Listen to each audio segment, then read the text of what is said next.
और चलिए अब बात करते हैं मोहन कैबिनेट की। पहली बार ई कैबिनेट बैठक हुई।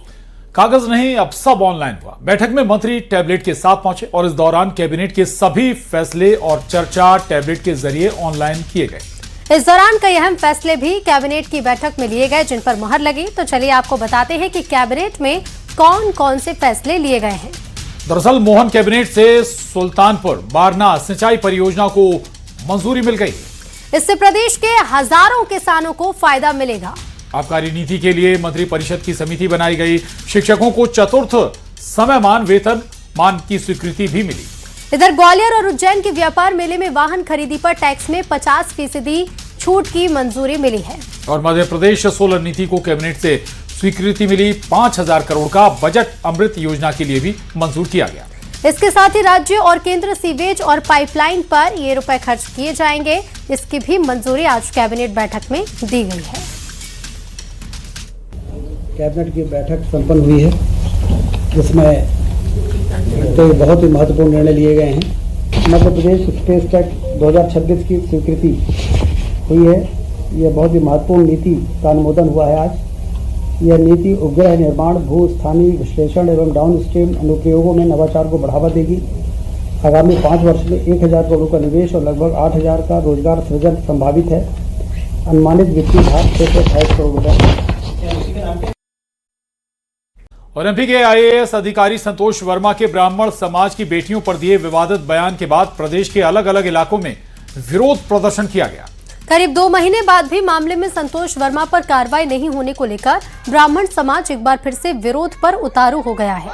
मामले को लेकर ब्राह्मण समाज कुशाभाऊ ठाकरे कन्वेंशन सेंटर के पास एकजुट होकर कार्रवाई की मांग कर रहे हैं। ब्राह्मण समाज की महिलाओं ने कहा कि हम पिछले 55 दिनों से विरोध कर रहे हैं। और सवर्ण समाज संतोष वर्मा की बर्खास्तगी की मांग कर रहा है, लेकिन सरकार कोई एक्शन नहीं ले रही। समाज के लोगों का कहना है कि सरकार उल्टे प्रदर्शन कर रहे लोगों के खिलाफ एक्शन ले रही है और आवेदन तक नहीं देने दिया जा रहा।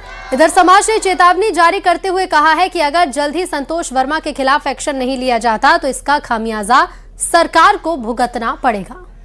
हम लोग जो यहाँ पे शांति से अपना ज्ञापन देने के लिए निकले हुए हैं, हमको इस तरीके से पुलिस प्रशासन को लगा दिया गया है। हमारे लिए बैरिकेडिंग लगा दी गई है, हमें आगे बढ़ने से रोका जाता है। जगह जगह हमारे ऊपर वाटर कैनन किया जाता है, हमारे ऊपर लाठीचार्ज किया जाता है, हमारी गिरफ्तारियां की जाती है, हमें थानों में लेकर बंद किया जाता है। तब सरकार कहाँ होती है जब उनके आईएएस वहाँ पे पद पे खड़े होके, मंच पे खड़े होके और इस तरीके से बहन बेटियों के लिए बोलती है। हम समस्त हिंदुस्तान की नारियों के पक्ष में मैं बोलती हूँ, हिंदुस्तानी की नारियों के सम्मान में मैं बोलती हूँ कि सरकार इस तरह का भेदभावपूर्ण रवैया बंद करे और समस्त नारियां जो हिंदुस्तान की लाज है, शर्म है, सम्मान है, उनका सम्मान बचाने के लिए सरकार आगे आए और संतोष वर्मा और जितने कथित आईएएस अब पैदा होते जा रहे हैं जो अनर्गल शब्दों का इस्तेमाल करते आ रहे हैं, उनके खिलाफ एक्शन ले। अर्थात आने वाले समय में सरकार को इसका खामियाजा भुगतना पड़ेगा। ऐसा नहीं है हम चुप बैठ। और बात भोपाल में मचे बवाल की, जहां पर स्लॉटर हाउस में गौमांस मिलने पर बवाल जारी। नगर निगम परिषद की बैठक में कांग्रेस पार्षदों ने जमकर हंगामा किया। इस दौरान कांग्रेस पार्षदों ने जमकर नारेबाजी भी की।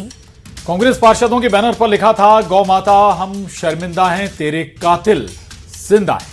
उधर हिंदू संगठन के कार्यकर्ताओं ने भी जमकर नारेबाजी करते हुए असलम फर्म पर कड़े एक्शन की मांग की और प्रशासन को 10 दिन का अल्टीमेटम दिया है।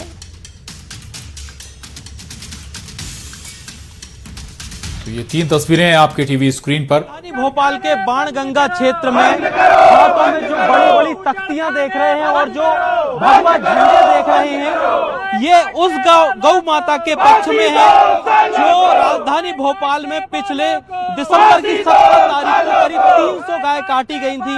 अब सड़कों पर पूरा हिंदू समाज उतर आया है। नगर निगम में भी हंगामा चल रहा है, कल भी हंगामा हुआ और आज फिर लगातार प्रदर्शन जारी है। हम उनसे बात कर लेते हैं।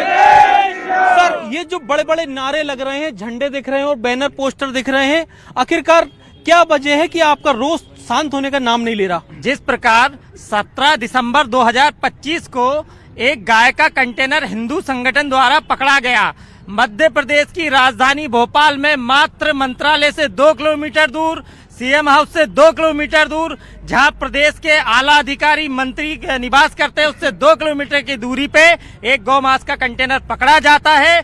15 दिन 20 दिन बीत जाने के बाद भी नगरीय प्रशासन सरकार पहले आंख बंद करके बैठा हुआ था और आज मुंह बंद करके बैठा हुआ है। आखिर किसकी मोटी रकम के कारण इनका मुंह बंद है? असलम चमड़े को नगर निगम ने किस तरह और इसकी आंच अब एमपी तक भी पहुंच गई है। दरअसल आईएएस नियाज खान ने ओवैसी के बयान का समर्थन किया है। उधर बीजेपी का कहना है कि ये उनकी निजी राय है, लेकिन उनको इस तरह के बयानों से बचना चाहिए। कांग्रेस का कहना है कि संविधान ने सबको अधिकार दिया है, कोई भी पीएम बन सकता है, इसमें हिजाब या साड़ी वाली कहां से आ गई। आपको बता दें, ओवैसी ने कहा था कि एक दिन हिजाब वाली महिला देश की प्रधानमंत्री बनेगी, जिस पर जगत गुरु रामभद्राचार्य ने कहा था कि साड़ी वाली महिला प्रधानमंत्री बनेगी। अब हिजाब वाली और साड़ी वाली महिला के प्रधानमंत्री बनने वाले बयानों पर जोरदार बहस जारी है। बात सिर्फ पहनावे की हो रही है, लेकिन कोई ये नहीं कह रहा कि उसकी काबिलियत क्या हो।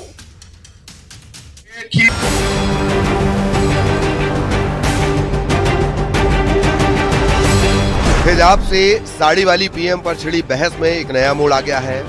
दरअसल अपने बयानों को लेकर अक्सर सुर्खियों में रहने वाले आईएएस नियाज खान ने एआईएमआईएम प्रमुख असदुद्दीन ओवैसी के बयान का समर्थन किया है। नियाज खान ने पोस्ट करते हुए सोशल मीडिया पर लिखा, भारत सेक्युलर देश है, यहाँ हिजाब वाले देशभक्त मुस्लिम प्रधानमंत्री क्यों नहीं बन सकती। भारत ने हमेशा देशभक्त और काबिल मुस्लिम को सम्मान दिया है। मैं ओवैसी जी से सहमत हूँ। भारत ने हमेशा मुस्लिमों के प्रति सहिष्णुता दिखाई है। हिंदुओं ने ही अब्दुल कलाम साहब को आसमान में बिठाया है। दरअसल ओवैसी ने अपने बयान में कहा था कि एक दिन देश में हिजाब वाली पीएम बनेंगी। और असदुद्दीन ओवैसी का ख्वाब यह है कि एक दिन आएगा इस देश में इंशाअल्लाह ताला, शायद हम और आप नहीं रहेंगे, मगर देखना एक हिजाब पहनने वाली बेटी इस देश की वजीर आजम बनेगी इंशाअल्लाह ताला। ओवैसी के इसी बयान पर जगत गुरु रामभद्राचार्य ने साड़ी पहनने वाली महिला प्रधानमंत्री वाला बयान दिया।